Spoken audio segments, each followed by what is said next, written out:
Guinée, Moussa Dadi Camara envoyé en prison publié le 29 septembre 2022 par Miadjo. L'ex-dictateur guinéen Moussa Dadi Camara et plusieurs co-accusés ont été envoyés en prison mardi, avant d'être jugés à partir de mercredi pour l'effroyable massacre commis le 28 septembre 2009, ont indiqué leurs avocats. Le procureur a fait embarquer nos 6 clients à la maison centrale, prison, où ils seront semble-t-il retenus jusqu'à la fin de la procédure, c'est-à-dire du procès, à la durée indéterminée, a déclaré un de ses avocats, M. Salifou Beavogui, à des journalistes devant le tribunal. L'avocat a contesté cette même mesure en déclarant « Très malheureusement, le procès commence par la violation des droits de la défense ». Un correspondant de l'AFP a vu un minibus quitter à toute allure sous la protection de plusieurs pick-up le tribunal flambant neuf construit exprès pour le procès, et où s'est décidé pendant quelques heures la liberté des accusés. Le capitaine Camara et 10 autres anciens officiels militaires et gouvernementaux doivent répondre à partir de mercredi à 10h,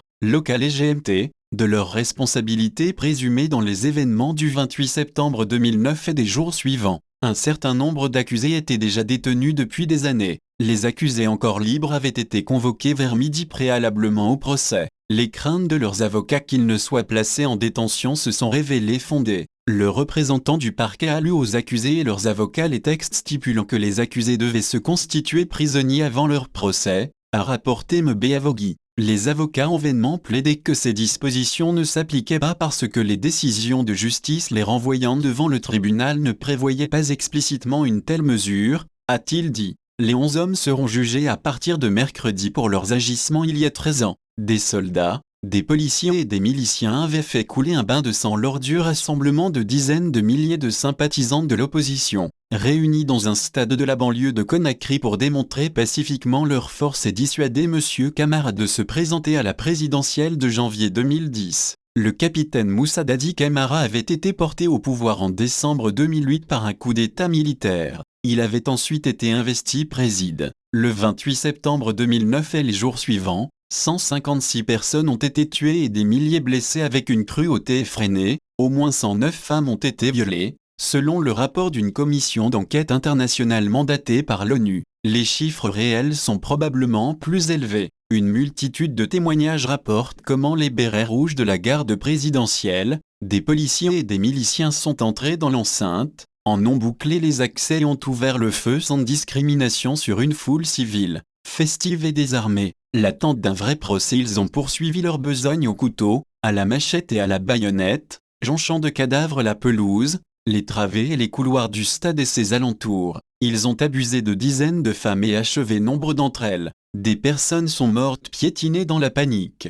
Les exactions ont continué les jours suivants, contre des femmes séquestrées et des détenus torturés. Amnesty International a présenté à la veille du procès un rapport réclamant une meilleure prise en charge des victimes de viols en Guinée et l'adoption en urgence d'une loi générale sur les violences basées sur le genre. Les violences commises il y a 13 ans sont constitutives de crimes contre l'humanité, avait conclu la commission d'enquête internationale rapidement après les faits. Monsieur Camara vivait jusqu'à présent en exil au Burkina Faso. Il est rentré dans la nuit de samedi à dimanche à Conakry pour participer au procès. Il entend laver son honneur, disent ses proches. La commission internationale lui a imputé une responsabilité criminelle personnelle et une responsabilité de commandement. Avec ce procès, des centaines de victimes et proches, constituées en parties civiles ou non, et les organisations de défense des droits humains voient arriver le jour qu'elles ont réclamé pendant 13 ans. Les atermoiements du pouvoir et l'impunité érigées en institution,